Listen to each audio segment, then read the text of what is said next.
Siemens' former CEO, Joe Kaeser, who currently serves as the chairman on Siemens Supervisory Board.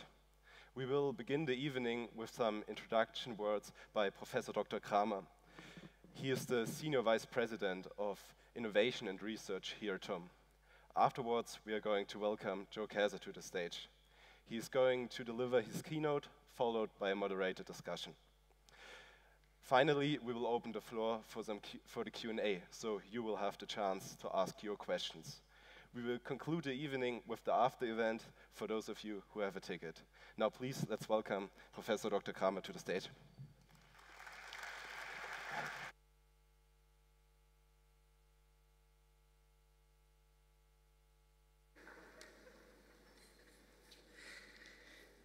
Yes, we were here 1 week ago, and it's again fantastic. And I say that sincerely to see so many students here who are interested in this series. Dear students, dear guests, welcome to the TUM Speaker Series, an event for thought leaders, visionaries, and experts from different fields to share their insights and inspire us. Today we have Joe Kaeser with us.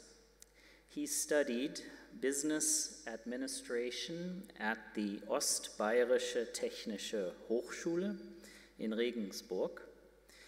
His career at Siemens began in 1980 within the Components and Semiconductors division. And since 1990, he has held senior management positions. He was Siemens Chief Executive Officer from 2013 until 2021, guiding the company through a transformative period. The splitting of Siemens in 2020 into Siemens Energy, Siemens Healthineers, and Siemens marked a significant step in the company's strategic alignment.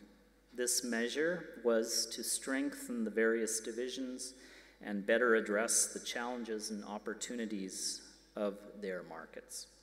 Beyond his role at Siemens, Mr. Kaeser is on several supervisory boards, including Siemens Energy and Siemens Energy Management.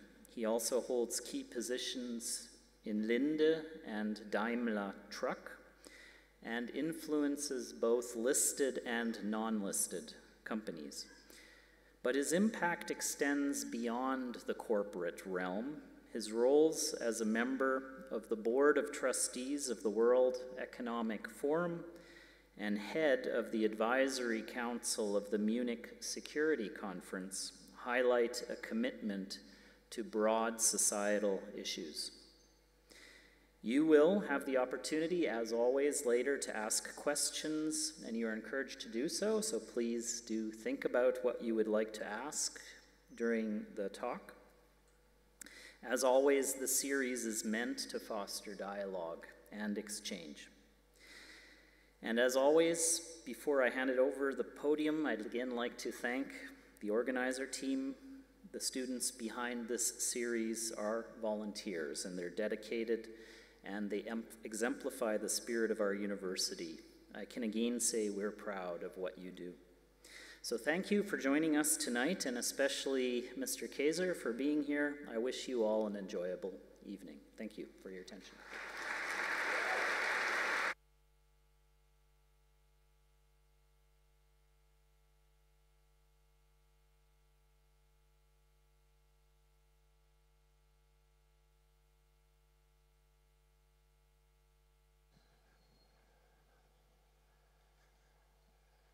So let's see how this goes. Hello, everybody.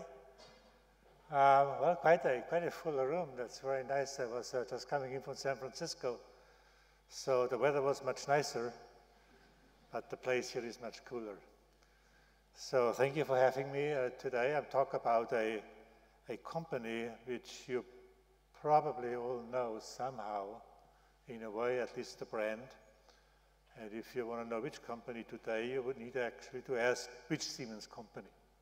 And that which Siemens company has a story on how it all happened. And I want to talk to you a little bit about how it happened and what we've learned from all that good stuff. The whole thing, so let's see how that works. Doesn't work. Try again. Here we go. The whole thing starts out with two big companies in the past. One was invented by Thomas Alva Edison, and the probably most prominent CEO they've ever had was Mr. Jack Welch. They called him Neutron Jack, and he was elected to be the CEO of the century by 2000.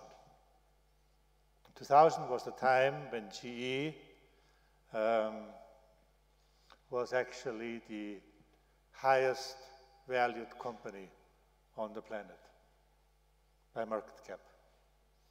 So he had his way to put the mantra in front of his people, and that was fix it, sell it, or close it. Just what he did. And there was this other person, Mr. Werner Siemens. The phone came later. Werner Siemens, who actually started out in 1847 in the backyard in Berlin. It was not a garage like in the Silicon Valley, it was a backyard in Berlin, and he has become famous for many things, but one thing was when he was saying, I won't sell the future for short-term profit, which I think is a good thing to do, and I come to that later. The question, however, was, in Siemens, which profit? Which profit? And Siemens was known for a long time as a company which did everything but profits. Everything but profits. So, yeah, then I'm jumping to 2013, because otherwise we would be here for a very long time, 160 years and change. In 2013, there was a change at the helm of the company. Still Siemens AG. Let's say the change was not exactly well planned, and for some reason the board picked me to run the company. Stumbled into it, totally unprepared, stumbled into it and tried to make the best out of it, because we had a significant problem. Much worse than the numbers we are actually showing.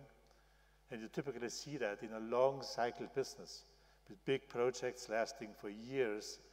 You know, the technology, customer service, reliability sometimes gets much worse before you see it by the numbers. And so it was a very complicated time, 2013, lack of reliability, we didn't grow, and obviously we were way behind competition. And that's at the end of the day is the benchmark. How do you compare in your markets? How do you compare in your industry? And that means also with your competitors.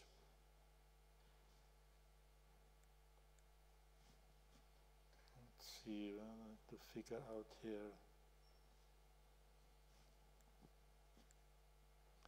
Well, talking about lack of reliability, lack of profitability, this has actually been the development over those years in terms of profitability versus the average competitors.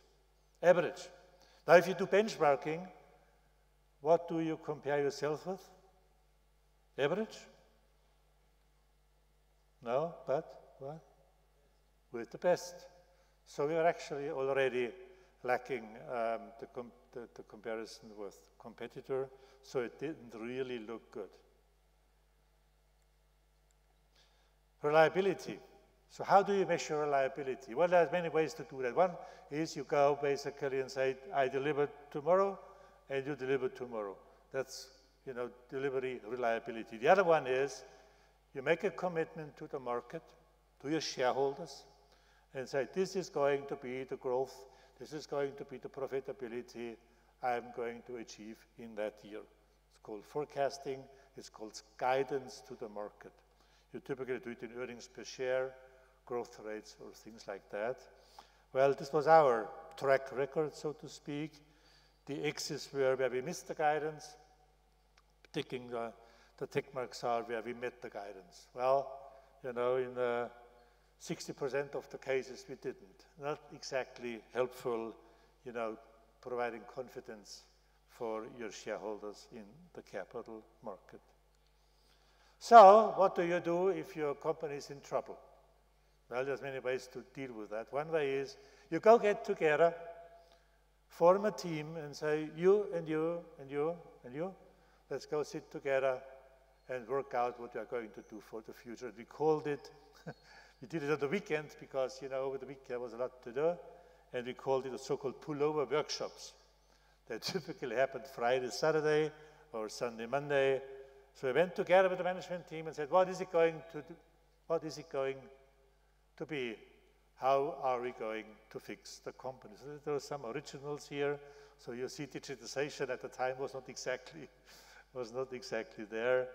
And then we came up with what we called so-called Vision 2020. And that Vision 2020 was a strategic concept. It was designed that we are going to be back to growth, going to back to lead the industry by 2020. You would ask, well, why the hell does it take so long? Well, the nature of the business was a more long cycle business. That means the innovation cycles had actually been between 5 and 7 years.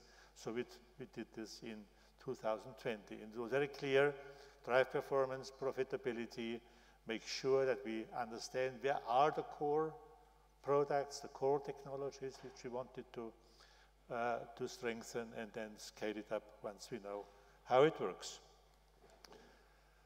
And the success story was in our industry was, well, we called it EAD, electrification, automation, and obviously the digital world in the industrial spectrum. Electrification is clear. We're still, you know, at the beginning of a super cycle in electrification, and automation was actually the single most relevant area where the virtual world came together with the physical world. And in 2017 already we called it the so-called industrial metaverse. Way before anyone was talking about Meta as the new name of Facebook. Bringing the industrial world, the physical world together with the virtual world, simulate and bring that back into the innovation process. So that was the recipe. And that was the outcome. I cut the story short because we wanted to have an interactive dialogue and not a lot of presentation. You actually could look up in the internet. That's where we were in 2017. We sort of finished early with our 2020 program. Good news was we finished early and we were back in business. The bad news was there was hardly a single measure which we designed in 2013, which we applied to get there. So results were there, but the way to get there obviously was a different way. But you see, so I was going okay, admittedly based on very easy comps. What do I mean by easy comps? Well, it was the 70 euro in 2013, where we were obviously all the way down because we were not really in the business as we should have been. And then in 2018, everybody was happy. Obviously, we finished early. Share price was at an all-time high. Everybody was happy, not just the shareholders, but the stakeholders. We added about 12,000 jobs, net, about 150,000 new hires because people would leave or retire or go elsewhere. So everybody was like, all stars were aligned. You know, ready to drink and smoke and eat together and be happy. Would have been a perfect time to retire, obviously, because, you know, we said it doesn't get any better. And then we sat together again in the management team and said, is that it? Is that really this company which is going to survive the next decade, the next generation? And the answer was actually no. Well, why is that? Well, because we believed that the way the company was structured, big conglomerate, doing everything from gas turbines, to circuit breakers, to EAD, to software, simulation software, CAD, CAM software, electronic data software. And we said, well, we need to go look a bit deeper. How are we going to make this company fit for the next generation? And the outcome was, it ain't one company. It's got to be a split up.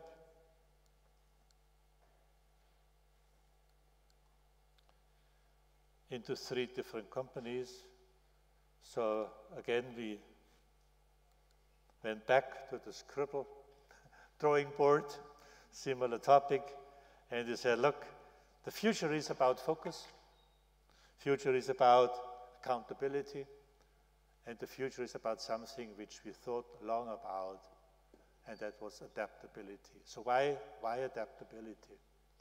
Well, you know, in the old days, big was beautiful. The bigger the better, you know, the big ones eat the small ones, and big is good. Synergies and all that good stuff. Well, then in the newer days, it was about being fast. You know, the fast ones are going to overtake the slow ones and the big ones, so you got to be fast. Well, if you're fast, chances are that you arrive at disaster earlier. You arrive at disaster earlier. So what is the recipe in an uncertain world? Well, we thought the recipe was about forming a culture in a company, a behavioral aspect where we learn by the time we go.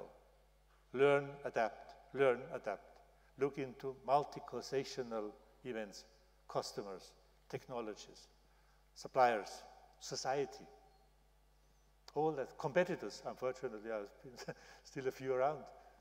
And so we said we need to put that focus, that adaptability together and hold people accountable for what they do. And the outcome, we called it Vision 2020 Plus. And now you could see there was no 2025 or 2027 or 2030. It was a plus. And the plus would stand for an ongoing adaptive culture in 3 different companies. That was the plan. And you can see now, focus was the earlier outcome already. A focus company goes into transformation in many parts, a disruptive transformation, not just a generic transformation, and then obviously create value for all the stakeholders, shareholders, customers, suppliers, and obviously, last but not least, the employees. I cut the story a bit short. Look at the outcome. Remember accountability. Accountability is basically driven by results. That's the only one thing you look at it. So that was, remember the old Siemens? Remember the slide in the beginning? Well, that's what we did. So could it be better? Absolutely. Could it have been worse? Well, likely. Reliability. Meeting what you committed to the markets, shareholders. Remember the old picture? That's what the team has been able to achieve. You see the little COVID there in 2020. Reason being that was the only 1 year where we had to revise the guidance, but then met the guidance eventually, including the COVID particularities. And this one is a story which tells you basically 2 things. First one is, if you get your things done, if you get it right, you will be reported in the market. You outperform your main competitor, which one was the European one, the other one was the US one. And the second story is, if you are late in jumping the curve, you will be massively feel that also in your share performance. Our folks now in the US, they came back to do exactly the same thing what we've done, breaking up the company into 3. And that's what we have done. There are 3 Siemens companies. There's Siemens Healthineers, from a small division in Siemens, 16, 17 billion in revenues, trading at 11 times multiple. 11 times. It's a medtech company today, trading at 25 times multiple, and already actively fostering transformation.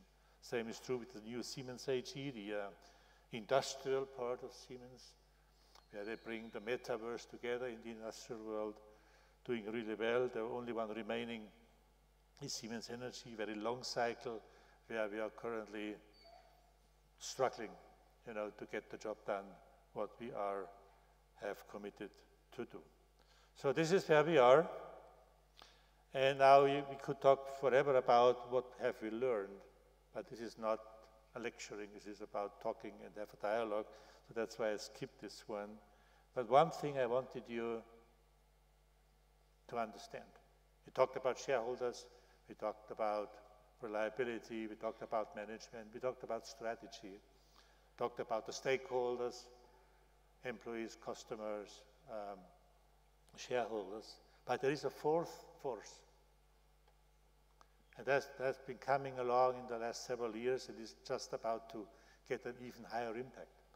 And that fourth stakeholder is society. It's the societal acceptance of what a company does. The societal acceptance of what a company does. If you really look at it, the very long run, society is the only one stakeholder which gives you the license to do business. If society says this is no good, this company is not going to exist for a long time. So you better serve society. You better have a purpose serving society. And why is that purpose so relevant?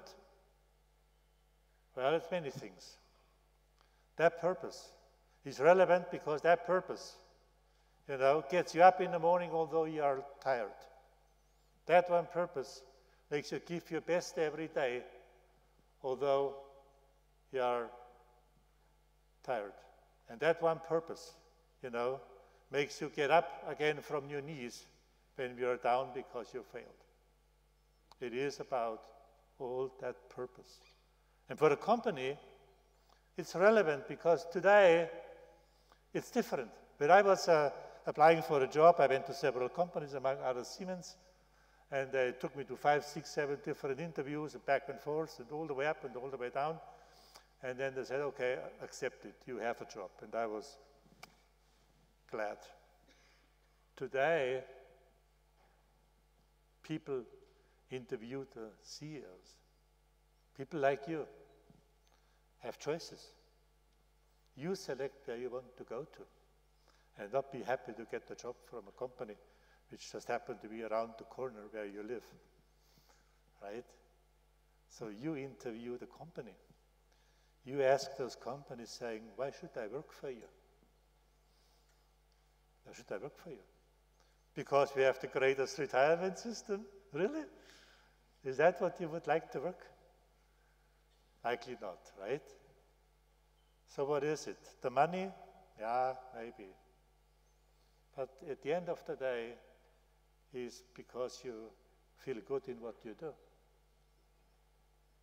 In Siemens Healthineers, this is not about having the highest, the greatest MRI machine. It is about defeating cancer. That's what you want to do. Siemens Energy, you want to work because this is about saving the world and make a better place. And in Siemens Industrial Automation, where you have a simulation of everything you can touch, we call it digital twin or industrial metaverse. Because you want to work there because this is about having a better way of dealing with natural resources, which you can optimize by optimizing and simulating what you do. Purpose today is everything what counts. And if you go purpose, you go society. And with that, thank you very much for listening, and I look forward to having our dialogue. Thank you very much.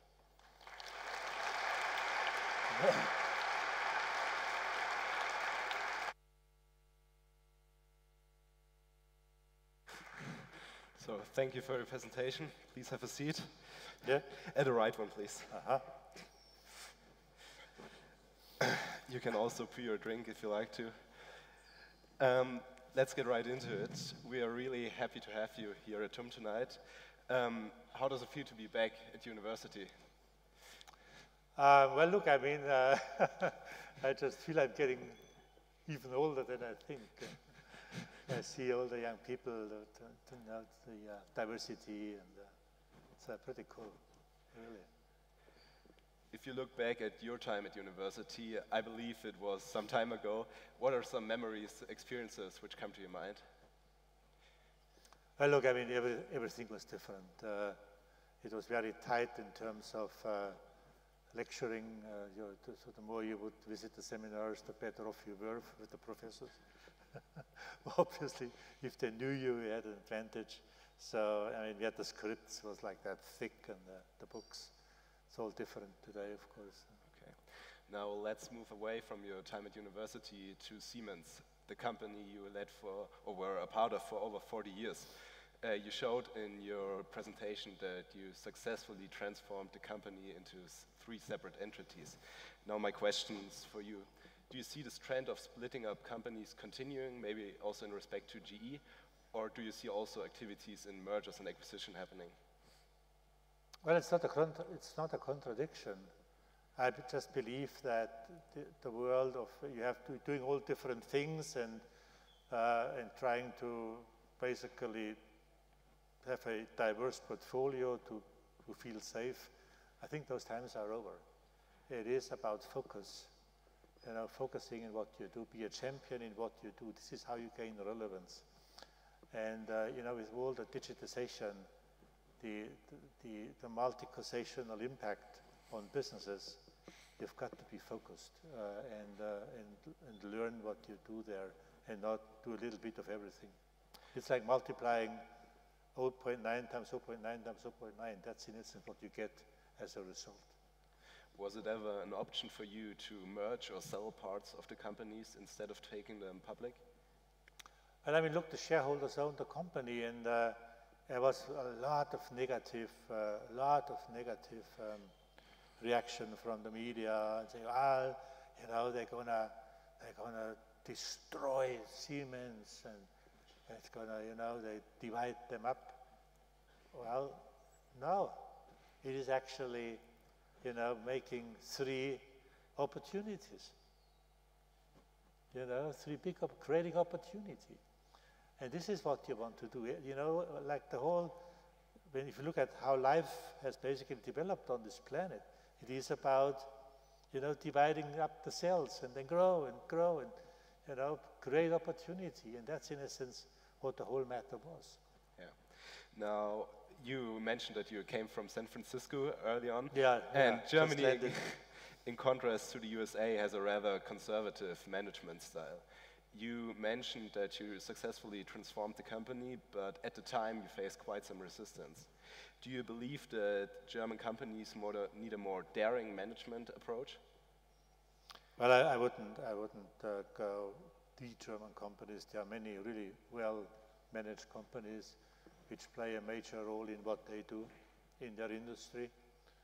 So therefore, I believe you can just say the German and American, there are losers everywhere and winners everywhere. But I have to say, some of the bigger companies in Germany run into trouble because they didn't listen to the signs on the wall. Now let's move away to one of the companies resulting from the split, Siemens Energy, which has made the headlines over the last couple of weeks. Siemens Energy secured some 7.5 billion euros in state guarantees under the condition that Siemens would cover the first billion in losses if it came to that. Now, how could it even come so far? How could such a giant come into such troubles? Because if you get a headline saying Siemens Energy needs state aid or bailout, this is what you get. The fact of the matter is that the Siemens Energy has about 120 billion euro backlog already. See, long cycle projects for wind energy, for power grids, for big gas-fired power plants, about 120 billion. So the company expects another up to 100 billion order intake in the next 2.5 years, 100 billion. So the nature of that business is that if you sign an order, the customer wants a so-called performance guarantee, saying, you know, I signed that one, I put all my eggs into your basket, so I want to have a performance guarantee that you deliver what you basically promised to deliver. And that's called performance guarantee. And those are performance guarantees. Now the banks have given us about 30 billion for performance guarantees on the 120 billion backlog. And the banks now say, man, you know, you need to apply that backlog because we can't give you more based on our own internal guidelines.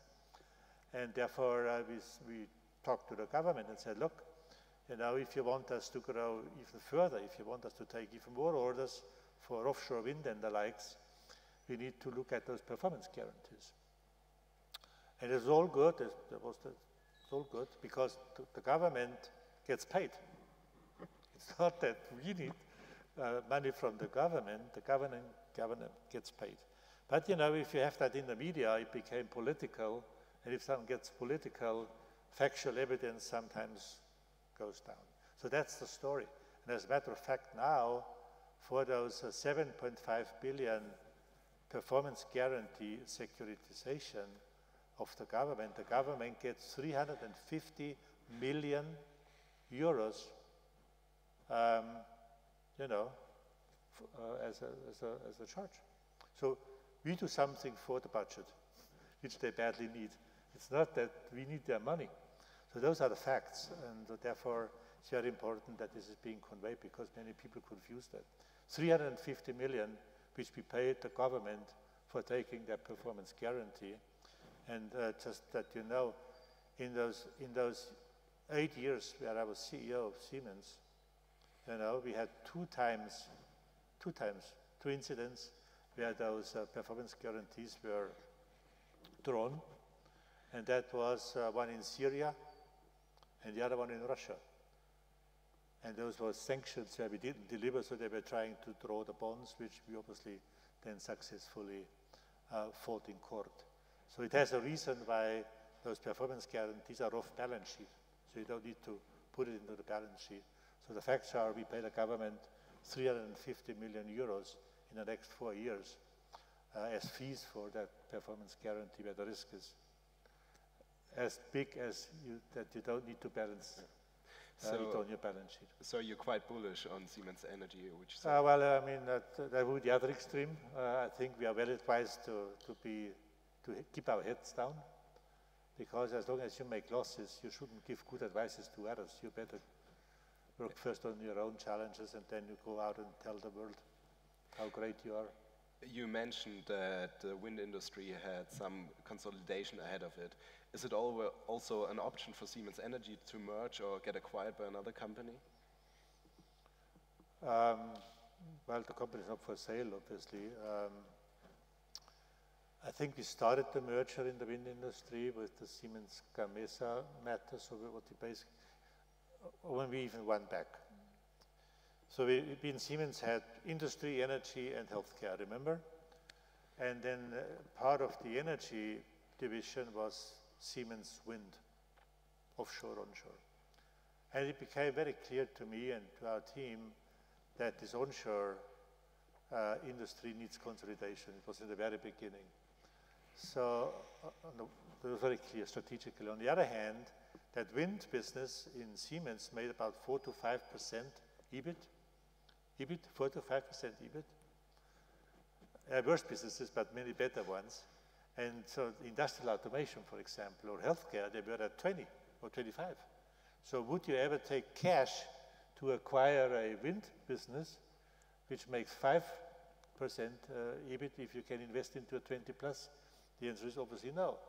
So we tried to do consolidation by folding the Siemens wind business into the Gamesa business, which was a Spanish publicly traded company, without paying any cash, so to speak, and get the majority, and basically start the consolidation. So it was a good beginning. The share price was up like from 15 to 30, 38 at Siemens Gamesa, and then somehow between 22, 21, 22, they may have lost it and designed a 5-megawatt turbine, which now seems to have major design issues on reliability. So they need to put 2.5 billion of reserves for the quality issue, which obviously is everything but fun, as you can imagine. So now let's move on from the Siemens family and to the German economy. The Economist recently asked if Germany is the sick man of Europe again. First of all, how would you answer this question? Well, look, I mean, if the tax is at 16,000, there needs to be a lot of healthy people in this country. But don't you also see the other side? Germany is one of the only developed countries which posted a negative growth rate this year. Yeah, look, I mean, minus 0 point something, plus 0 point something, these are rounding errors. I don't think the question is a much bigger one. How will industrial economies, aging economies like Germany, Japan, others, how are they going to deal with the next generation in this world, with the developing economies? I mean, Germany is my home country, I'm proud of it, and I love to be here, but it's 1% of global population. 1% of global population, so there's 99% out there. So we better watch and listen what's going on in the world and make sure to understand what does it take to secure our wealth? What does it take to extend our export-oriented models in a complicated world? So those are the areas we should put our emphasis and our brains and not talking about whether we are minus 0.5 or plus 0.5. Come on. Yeah, you talked about securing the wealth. The last time Germany was called the segment of Europe, the Agenda 2010 was introduced, for which you renounced your, with which you expressed your support in the past. Which are 3 topics which the German government should address right now to maybe secure the wealth in the future? The 3 topics? 3 topics. Well, I could say there's 3 topics.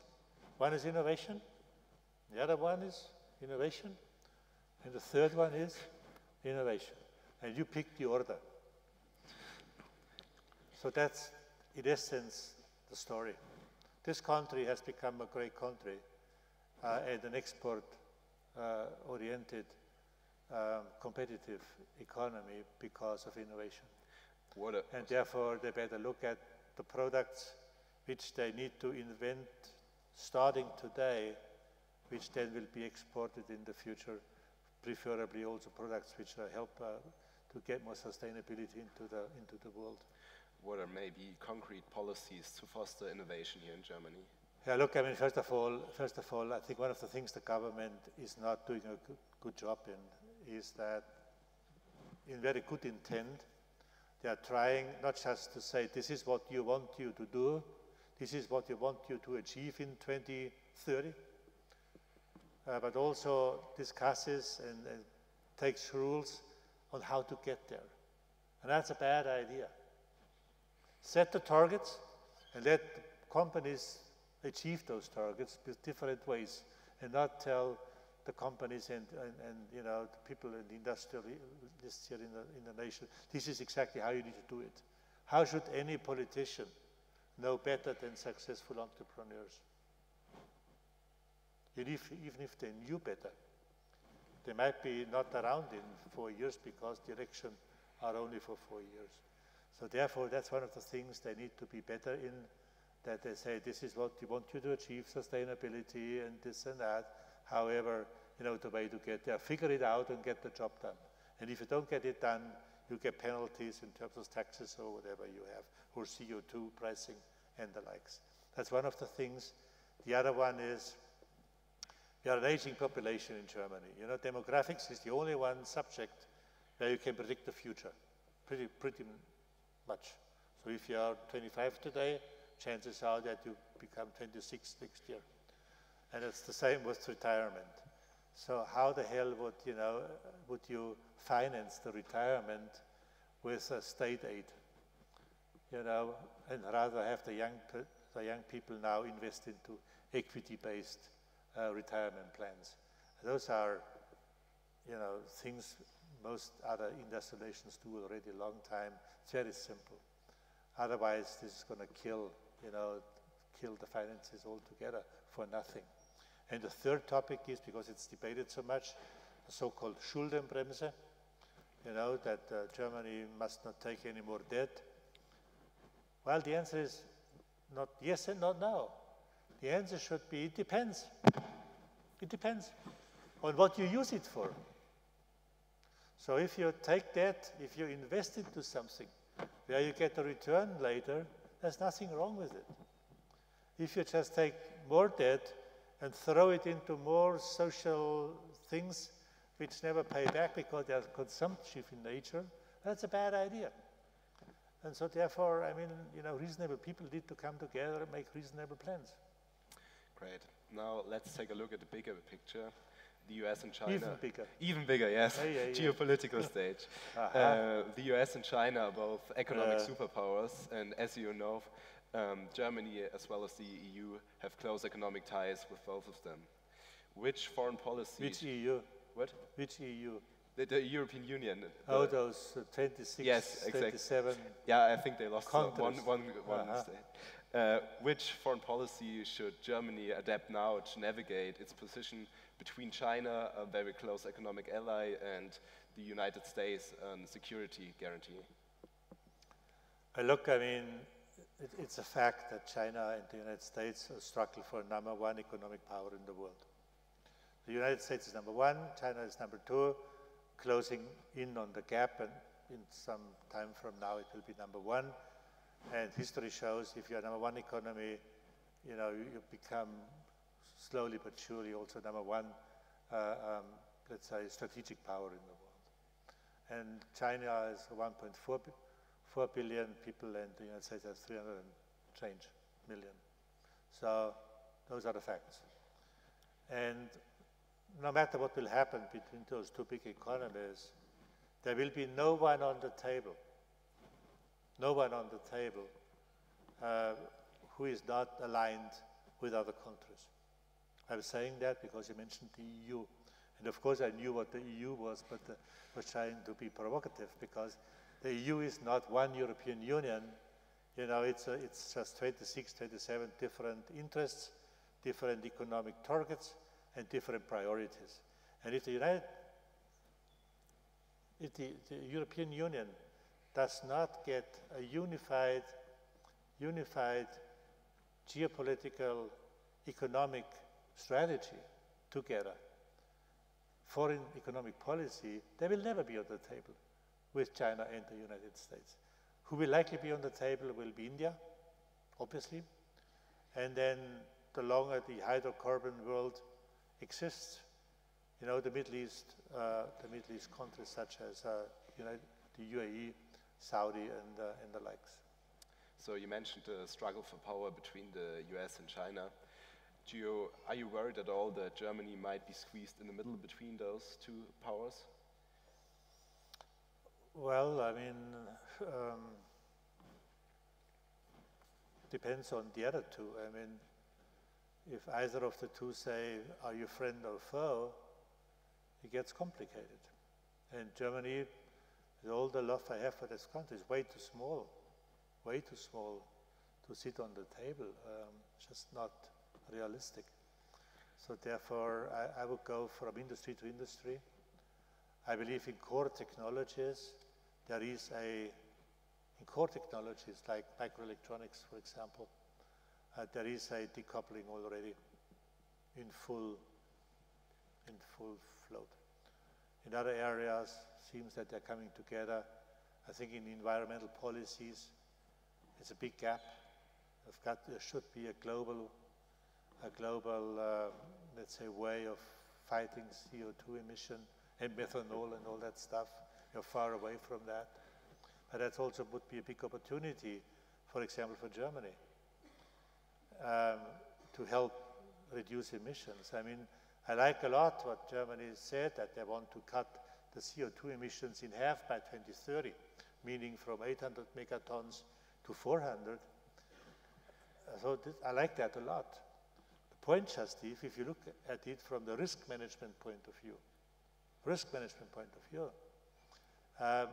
you know, you have a potential to save 1% of global emissions, 1%.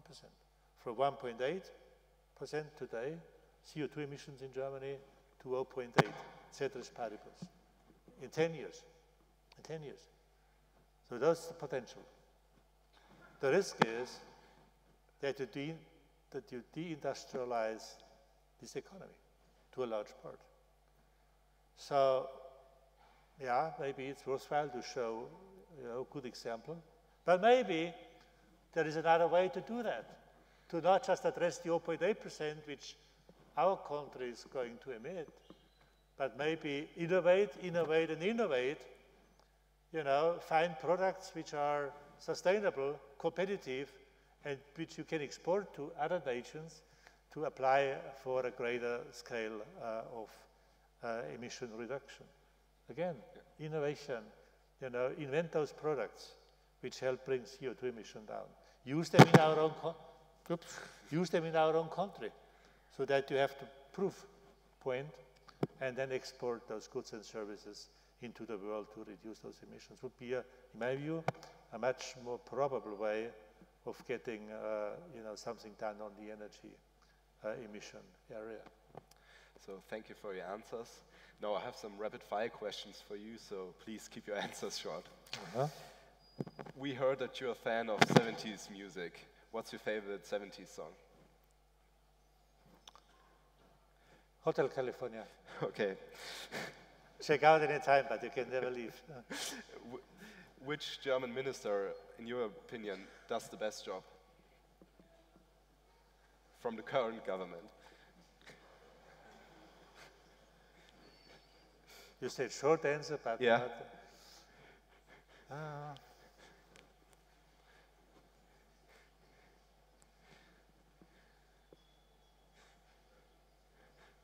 complicated. Complicated, okay. So nobody comes to mind, or too many people come to mind? Yeah, too many people. Too many, okay. They're all so good. I just couldn't make a choice. Which head of state had the firmest handshake? Li Keqiang, who unfortunately passed away a few weeks ago, the Chinese Prime Minister. He was a very, very firm person, by all means. Okay, you've been to many state dinners. Now I have to ask you, what is the best food you've been ever served at a state dinner? And where was it? What's been the best? It's food at a state dinner. They all taste the same. They come good or bad? Well, just different. Different, okay. What is something nobody knows about you? Maybe in this room, nobody knows about you. My secrets. Yeah, your secrets. That's what I'm getting at. That was the answer. Your secrets, okay. What is your, maybe also a secret, but what is your most controversial opinion?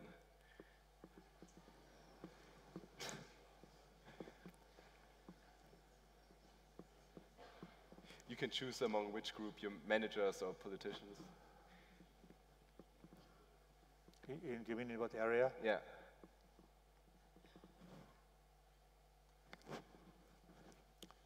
Controversial in what sense? In it's an interesting question. Yeah, your peers don't have the same opinion. So maybe other DAX CEOs don't have the same opinion. Maybe your environment doesn't have the same opinion. Well, I believe that I believe that a company needs to be focused by all means. Okay, great. Now you mentioned that that's potentially not a majority vote in the German DAX. You mentioned that one time Elon Musk screamed at you over the phone. Who's another person who screamed at you at night over the phone? My children. Your children. Okay, great. Do you sometimes miss being on the operative side of the company? No. No? Absolutely not. I'm surprised myself after 40 years, but not at all. Yeah. You're obviously a political person. You share your opinion. What held you back to enter politics in the past or maybe in the future? Lack of patience. Lack of patience? But it's maybe an option for the future, or do you completely rule it out? Well, my lack of patience hasn't gotten any better. Okay. Now, thank you for your short and honest answers. We are going to begin with the Q&A now. So everybody who has a question, please raise your hand and stand up while you ask the question. Also, please keep your questions as short as possible so we can answer as many of them as possible. So,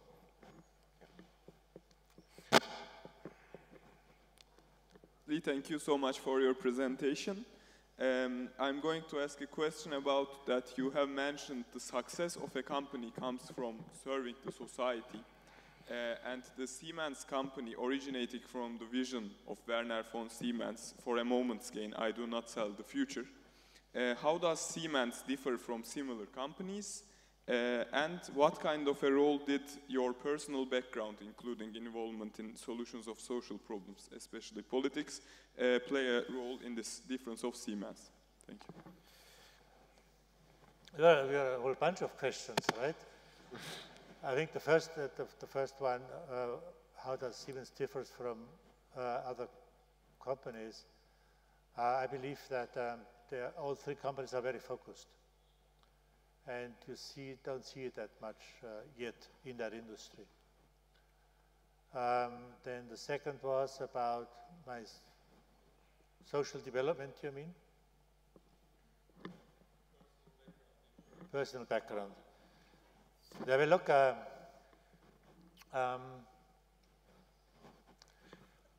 came from a very, let's say, I came from a blue-collar workers' family, okay? Blue-collar workers' family. So, I've seen all the different stages of societal development, all the way up. I think I was potentially 10 years old when I first time got to Munich. It was like a world travel, right? So I really learned a lot by the hard way. So the bad news is, if you learn it by the if you learn it the hard way, take a very long time to learn. The bad news.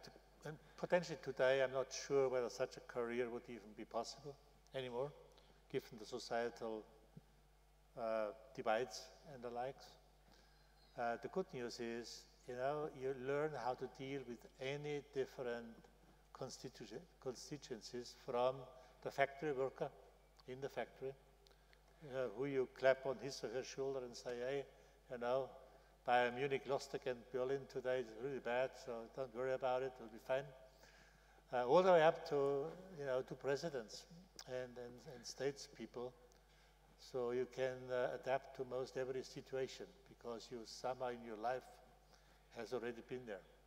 And that's a very, very good thing to have once you succeeded to go up there. Bad news is that there will be very few to make it that far. So, next question. Who wants to ask? There was one here. Yeah, here, we have here. in the first row quite some questions. Oh, yeah. Thank you for your presentation. Compare with the Chinese Where are wind. Here on the right top, in the middle. Okay. Yeah. Okay. Thank you for your presentation. Compare with the Chinese wind industry. The German wind industry fight for the higher industry price and lower labor. How can Siemens Energy save this problem and to win the competition with the Chinese wind industry? And do you think the German wind industry need more government support? Well, look, I mean, this is about Chinese companies versus other companies in the world. I'm a very strong believer that we should have situations and level playing fields where the better team can win. Okay? So I'm not a big fan of import restrictions or all this anti-competitive dumping type of things, legal actions. I think it's a bad idea. First of all, it will backfire at least twice, knowing how China acts on those particular aspects. and secondly, just a bad idea because it doesn't foster competition and innovation. So I believe level playing field, and then maybe the better team wins. So in terms of the Chinese wind industry, obviously now China is a big economy, having so many gigawatts of wind already installed, they of course have a scale advantage. However, no Western company is allowed to build wind parks in China. It's a red tape industry. Having said that, I would not feel this to be fair if Chinese companies would just import in Germany or in the EU and build the wind parks. However, I would, think they are more than welcome that they invest in Germany, build the factories, employ German workers, stick to the EHS rules, and then we'll see who the better team is. So I think, yeah. Yes, here, and here, and here. You were saying that you have to be happy in the morning about what you're doing, even though you are tired. I can imagine that comes from a lack of sleep, because of being a CRO means you have big responsibilities and have to take huge decisions. How did you deal with not being able to sleep a lot and owing answers to your stakeholders? Well, I mean, who tells you that I didn't sleep enough? One of the things which really helped me was that, and it's still true, I can sleep anywhere, anytime, at any place. Be it in the plane or doesn't matter. So that's really positive because with the time changes sometimes it gets really weird. I never had a problem going from east to west because it just extended my day in the evening, and then in the morning I didn't need an alarm clock because I'm not exactly an early morning person. So that was always good, and I woke up in the middle of the night and was fine already.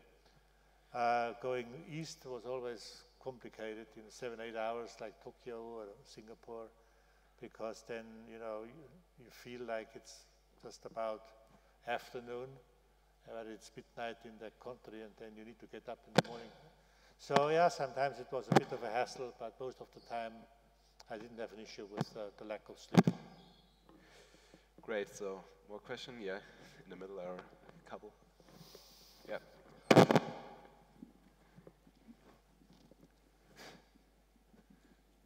You were saying that our answer to climate change should be innovate, innovate, and innovate. And given the current development of things, that seems to be the only thing we can do, seeing that the greenhouse gas emissions are not really declining.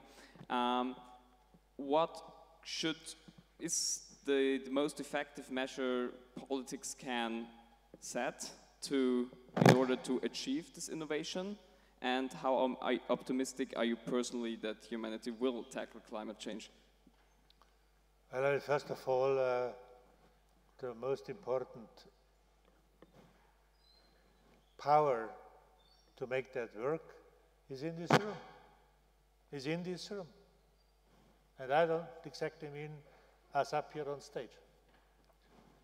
Most important power to tackle the climate change and foster innovation is exactly here in this room. That's all of you. First of all, it's your world, it's your destination, it's your life. Fourth, you would not want to be remembered like we would be remembered, that we screwed up the whole planet by getting rich and famous and wealthy. That's the most important power. And then we need to look at if we talk innovation, we need to also look at what's doable from what is desirable. That's sometimes what I really don't like, for example, activists to discuss. They are always about the desirable. Well, I would love to have what's desirable. The question is, what is doable? What's doable over time? For example, if we go from and I'm a very firm believer about that we need to do something against climate change because it's everywhere. It's everywhere, in our daily life, everywhere. But if you go, for example, from coal-fired power plants to gas-fired power plants, already current technology, not innovation, you save about 55% of CO2 emission, only by that. Now, obviously, I understand it's still hydrocarbons. And if you say 55% productivity, innovation, that's a lot to get started with. Then you could do from, let's say, gas-fired power plants, which are being obviously fueled by natural gas, you could go to hydrogen-powered gas turbines. Not still renewable, fully fledged, but still a very reliable baseload innovation. Hydrogen-powered gas-fired power plants, another 30% of emission. And then eventually you end up with the sun and with wind and what have you. So go in steps. Go first for the 50%, then go for the 30%, and then go for the rest of the remaining items. Don't jump to something which you may not achieve, because it's not achievable. And that's really something we need to be mindful about time and again, and that will create a better world over time. Yeah, I think we have time for at least one more question. Well, I have time. I'm retired. Yeah, then great. If you want to answer my question, we can for sure do that. We have a lot of questions in the middle. Here, everywhere. Here. So I think we take all the questions which have their hands up, right? And then we call it a day.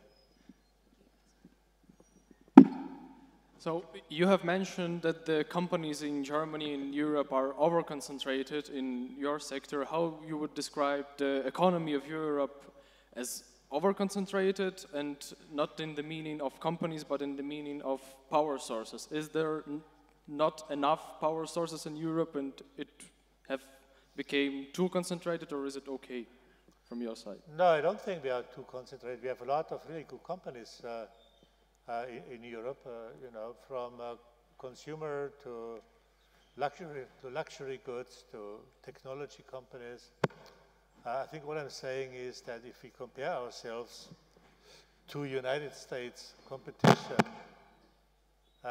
we are just a bit too slow, in general. And that's something I think we have to have a closer look at. And the other topic is that, especially in Germany, in terms of governance and aspiration, we sometimes look like a big friends and family program between board and management. And that's a bad idea, because you need to push, you need to foster, you need to go for more, time and again, go for more. Be better every day. Every morning, the market share is 0. Every morning, you need to get up and make the best out of it. And that performance culture development is something I think we are lacking behind, especially behind nations, developing nations and developing societies who just have that will that, that they have a better life in the future.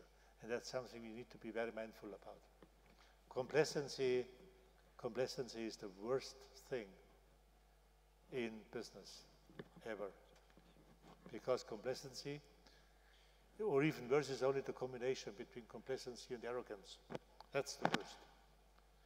And this is something we need to be very mindful about. Great, so let's take one more question. Here we have. Why don't we take this one, and those one? Okay. And we've got so 4 and more then questions. we are done. Please. Okay, great. Go ahead. Here. Thank you for your time, first of all. You mentioned about the importance of being able to have a seat at the table to talk with the two big giants, economically speaking, the US and China. Of course, Germany, relatively speaking, within the EU area is probably one of the biggest, if not the biggest economy. I'm just wondering, how do you tackle prioritizing being a united front versus what works best for Germany? Because at the end of the day, Siemens is a German company, and it's serving at least, well, let's just say the German society, and then the whole world. when I was talking about the seat on the table, this was about economic rule setting, economic target setting. Find a new way of how different systems in the world work together. It's just totally naive to believe that Germany or Europe can, take their values, their democracies, their priorities, and tell other countries, this is how you need to live, and this is how you need to act. It's naive at best. There would be other words for describing that. However, I think the global community, the different systems, they need together and say, look, we do have different systems. We may not like yours, and you may not appreciate ours, but this is the way, those are the set of rules, how we do business together. Okay? And that's what I meant with having the seat on the table. Now, is Siemens, or the three Siemens companies, German companies? Yes, insofar as they are incorporated here. But on average, the revenues of the three Siemens companies on average is about 12% in Germany. 12. That means 88 are someplace else. And if you look at the business growth, even, it's actually worse. So I would, consider those three companies global companies, which have their headquarters still in Germany. But that can change any time if need be. Right here on the left. You see, that's the power of the mic. Always need to look who's got the power of the mic. Sorry.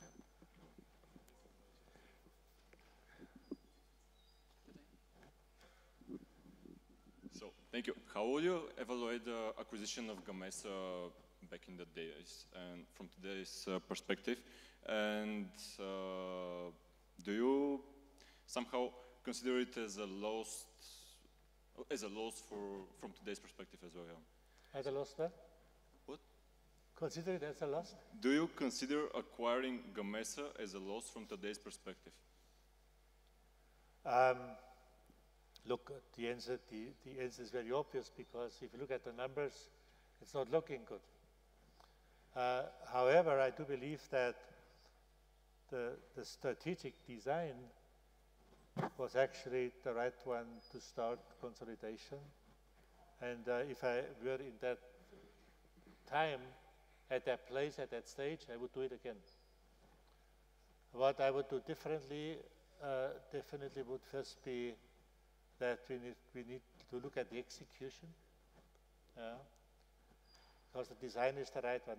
In a market which is very young, which is totally deconsolidated, you need to foster consolidation to bring the power together and the scale together. But we seem to have had a problem in execution at some point. It went reasonably well in the beginning.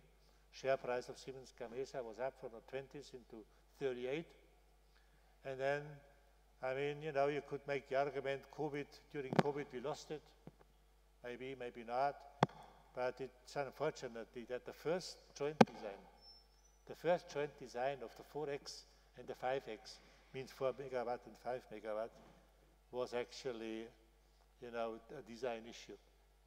Before that, the Siemens technology, the Gamesa technology was okay. They still generate quite a lot of service revenues and profits.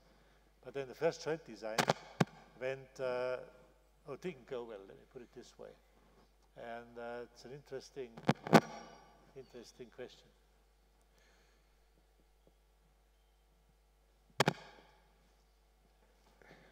Thanks for your time here. So my question is, just last week, CEO from SAP, Christian, has come and he has mentioned that SAP was largely investing in AI, and I do understand that, and like you mentioned here, that it's really important for a company to be on the curve to progress in the future.